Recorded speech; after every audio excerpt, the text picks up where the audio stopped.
ಆತ್ಮೀಯ ಬಂಧುಗಳೇ, ಮಹಾಭಾರತ ಭೀಷ್ಮ ಪರ್ವ ಇದರಿಂದ ಇವತ್ತು 10ನೇ ದಿನದ ಯುದ್ಧದ ಪ್ರಾರಂಭ. ಈ ವಿಷಯದ ಬಗ್ಗೆ ನಾವು ತಿಳ್ಕೊಳ್ಳೋಣ.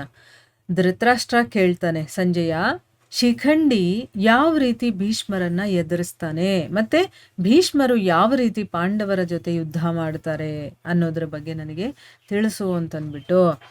ಆಗ ಸಂಜಯ ಹೇಳ್ತಾನೆ, ಯಾವಾಗ ಸೂರ್ಯೋದಯವಾಗುತ್ತೋ ಭೇರಿ, ಮೃದಂಗಗಳು ಮತ್ತೆ ನಗಾರಿಗಳೆಲ್ಲ ಹೊಡೆಯೋದಕ್ಕೆ ಶುರುವಾಗುತ್ತೆ. 4 ಕಡೆ ಕೂಡ ಶಂಖಧ್ವನಿಯಾಗೋದಕ್ಕೆ ಶುರುವಾಗುತ್ತೆ. ಆಗ ಎಲ್ಲ ಪಾಂಡವರು ಕೂಡ ಶಿಖಂಡಿಯನ್ನ ಮುಂದೆ ಇಟ್ಕೊಂಡು ಯುದ್ಧಕ್ಕೆ ಹೊರಡ್ತಾರೆ.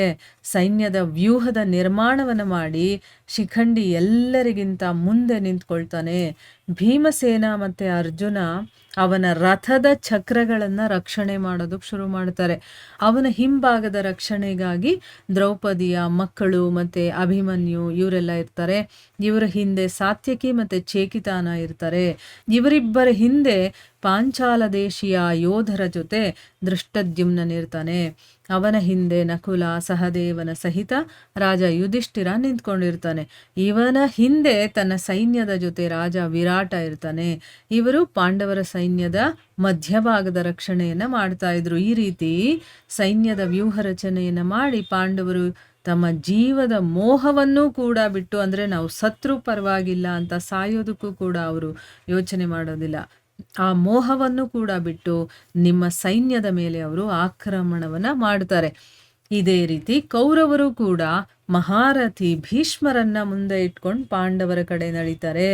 ಇಲ್ಲಿ ಪಾಂಡವರ ಸೈನ್ಯದಲ್ಲಿ ಮುಂದೆ ಶಿಖಂಡಿ ಇದ್ರೆ, ಕೌರವರ ಸೈನ್ಯದಲ್ಲಿ ಭೀಷ್ಮರು ಮುಂದೆ ಇದ್ದಾರೆ.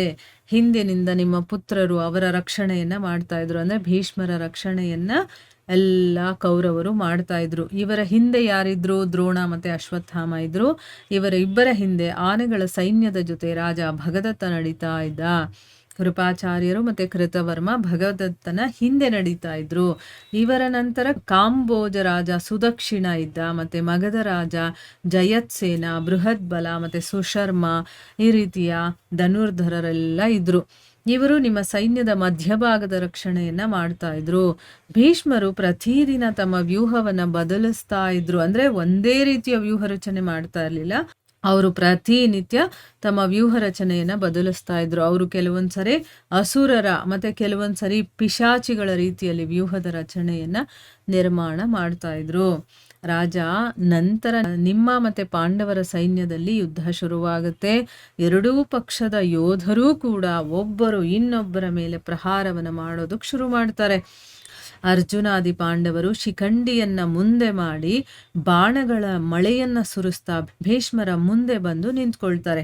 ಮಹಾರಾಜ, ಆ ಒಂದು ಸಮಯದಲ್ಲಿ ನಿಮ್ಮ ಸೈನಿಕರು ಭೀಮಸೇನನ ಬಾಣಗಳಿಂದ ಆಹತರಾಗಿ, ಅಂದ್ರೆ ತುಂಬಾ ನೋವು ಪಟ್ಕೊಂಡು ರಕ್ತದ ಧಾರೆಯಲ್ಲೇ ಸ್ನಾನ ಮಾಡಿ ಪರಲೋಕದ ಯಾತ್ರೆಯನ್ನ ಮಾಡೋದಕ್ಕೆ ಶುರು ಮಾಡ್ತಾರೆ. ಅಂದ್ರೆ ಅವನು ಬಿಟ್ಟಂತ ಬಾಣಗಳಿಂದ ಇವರೆಲ್ಲ ಸಾಯ್ತಾ ಇದ್ದಾರೆ, ಅದರಿಂದ ರಕ್ತ ಸುರಿತಾ ಇದೆ ಅಂತ ಅರ್ಥ.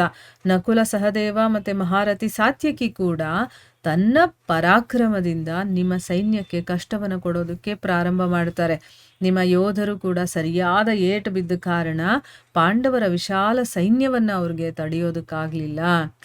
ಈ ರೀತಿ ಯಾವಾಗ ಪಾಂಡವ ಮಹಾರಥಿಗಳು ನಿಮ್ಮ ಸೈನ್ಯವನ್ನ ಕಾಲದ ತುತ್ತಾಗಿಸೋದಕ್ಕೆ ತೊಡಗುತ್ತಾರೋ, ಅಂದ್ರೆ ಏನು, ಎಲ್ಲರನ್ನೂ ಕೊಲ್ಲೋದಕ್ಕೆ ಶುರು ಮಾಡ್ತಾರೋ, ಆಗ ಅವರು ಎಲ್ಲಾ ದಿಕ್ಕುಗಳ ಕಡೆನೂ ಓಡ್ ಹೋಗ್ತಾರೆ. ಅವರನ್ನ ರಕ್ಷಿಸುವಂಥವ್ರು ಯಾರು ಸಿಗ್ಲಿಲ್ಲ.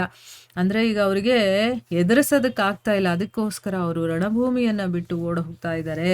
ಶತ್ರುಗಳ ಮೂಲಕ ತನ್ನ ಸೈನ್ಯದ ಈ ಒಂದು ಸಂಹಾರವನ್ನ ಭೀಷ್ಮರಿಂದ ಸಹಿಸ್ಕೊಳ್ಳೋದಕ್ಕಾಗ್ಲಿಲ್ಲ. ನಮ್ಮ ಸೈನ್ಯವನ್ನ ಶತ್ರುಗಳು ಈ ರೀತಿ ಹಿಗ್ಗಾಮುಗ್ಗವಾಗಿ ಕೊಲ್ತಾ ಇದ್ದಾರಲ್ಲ ಅಂತಂದ್ಬಿಟ್ಟು ಅವರು ಪ್ರಾಣದ ಮೋಹವನ್ನ ಬಿಟ್ಟು ಪಾಂಡವ, ಪಾಂಚಾಲ ಮತ್ತೆ ಸೃಂಜಯರ ಮೇಲೆ ಬಾಣಗಳ ಮಳೆಯನ್ನ ಸುರಿಸೋದಕ್ಕೆ ಶುರು ಮಾಡ್ತಾರೆ. ಅವರು ಪಾಂಡವರ 5 ಪ್ರಧಾನ ಮಹಾರಥಿಗಳನ್ನ ಮುಂದೆ ಬರೋದನ್ನ ತಡೀತಾರೆ. ಮತ್ತೆ ಸಾವಿರಾರು ಆನೆಗಳು ಮತ್ತೆ ಕುದುರೆಗಳನ್ನ ಕೊಲ್ತಾರೆ. ಯುದ್ಧದ 10ನೇ ದಿನ ನಡೀತಾ ಇತ್ತು. ಹೇಗೆ ದಾವಾನಲ, ಅಂದ್ರೆ ಕಾಡಿಗೆ ಬೆಂಕಿ ತಂತಾನಾಗೆ ಹಂಚ್ಕೊಂಡು ಉರಿಯೋದಕ್ಕೆ ಶುರುವಾಗತ್ತಲ್ಲ, ಅದನ್ನ ದಾವಾನಲ ಅಂತ ಹೇಳ್ತಾರೆ. ಆ ದಾವಾನಲ ಇಡೀ ವನವನ್ನೇ ಸುಟ್ಟು ಬಿಡುತ್ತೋ, ಅದೇ ರೀತಿ ಭೀಷ್ಮರು ಶಿಖಂಡಿಯ ಸೈನ್ಯವನ್ನ ಭಸ್ಮ ಮಾಡೋದಕ್ಕೆ ಶುರು ಮಾಡ್ತಾರೆ. ಆಗ ಶಿಖಂಡಿ ಭೀಷ್ಮರ ಎದೆಗೆ 3 ಬಾಣಗಳನ್ನು ಹೊಡಿತಾನೆ. ಭೀಷ್ಮರಿಗೆ ಆ ಬಾಣಗಳಿಂದ ತುಂಬ ಪೆಟ್ಟಾಗುತ್ತೆ. ಆದರೂ ಕೂಡ ಶಿಖಂಡಿಯ ಜೊತೆ ಯುದ್ಧ ಮಾಡುವಂಥ ಇಚ್ಛೆ ಇಲ್ಲದೆ ಇರೋ ಕಾರಣ ಅವರು ಅವನಿಗೆ ನಗ್ತಾ ಹೇಳ್ತಾರೆ, ನಿನ್ನ ಇಚ್ಛೆ ಹೇಗಿದೆಯೋ ಹಾಗೆ ನನ್ನ ಮೇಲೆ ಬಾಣಗಳನ್ನು ಬಿಡು ಅಥವಾ ಬಿಡದೇ ಇರು, ಆದರೆ ನಾನು ನಿನ್ನ ಜೊತೆ ಮಾತ್ರ ಯುದ್ಧ ಮಾಡೋದಿಲ್ಲ. ವಿಧಾತ ನಿನ್ನನ್ನು ಯಾವ ಸ್ತ್ರೀ ಶರೀರದಲ್ಲಿ ಹುಟ್ಟಿಸಿದಾನೋ ಈ ದಿನ ಕೂಡ ಅದೇ ನಿನ್ನ ಶರೀರ. ಅದಕ್ಕೋಸ್ಕರ ನಾನು ನಿನ್ನನ್ನು ಶಿಖಂಡಿನಿ ಅಂತಲೇ ತಿಳ್ಕೊಳ್ತೀನಿ. ಅಂದರೆ ಅಲ್ಲಿ ಶಿಖಂಡಿ ಅಲ್ಲ, ನೀನು ಶಿಖಂಡಿನಿ, ನೀನು ಗಂಡ್ಸಲ್ಲ ಹೆಂಗಸು ಅಂತಲೇ ತಿಳ್ಕೊಳ್ತೀನಿ ನಾನು. ಯಾಕಂದರೆ ನೀನು ಮೊದಲು ಹುಟ್ಟಿದ್ದು ಸ್ತ್ರೀ ಶರೀರದಿಂದ ಅಲ್ವಾ ಅಂತಂದ್ಬಿಟ್ಟು ಹೇಳ್ತಾರೆ.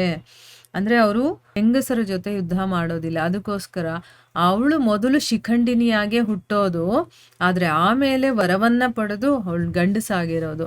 ಅದರಿಂದ ನಾನು ನಿನ್ನನ್ನು ಸ್ತ್ರೀ ಅಂತಲೇ ತಿಳ್ಕೊಳ್ಳೋದು. ಅದಕ್ಕೆ ನೀನು ಎಷ್ಟೇ ನನ್ನ ಮೇಲೆ ಬಾಣ ಬಿಟ್ಟರು ಕೂಡ ನಾನು ನಿನ್ನ ಮೇಲೆ ಬಾಣ ಪ್ರಯೋಗ ಮಾಡೋದಿಲ್ಲ ಅಂತಂದ್ಬಿಟ್ಟು ಹೇಳ್ತಾರೆ. ಸೊ ಇಲ್ಲಿಗೆ ನಾವು ನಿಲ್ಲಿಸೋಣ. ಹರೇ ಕೃಷ್ಣ.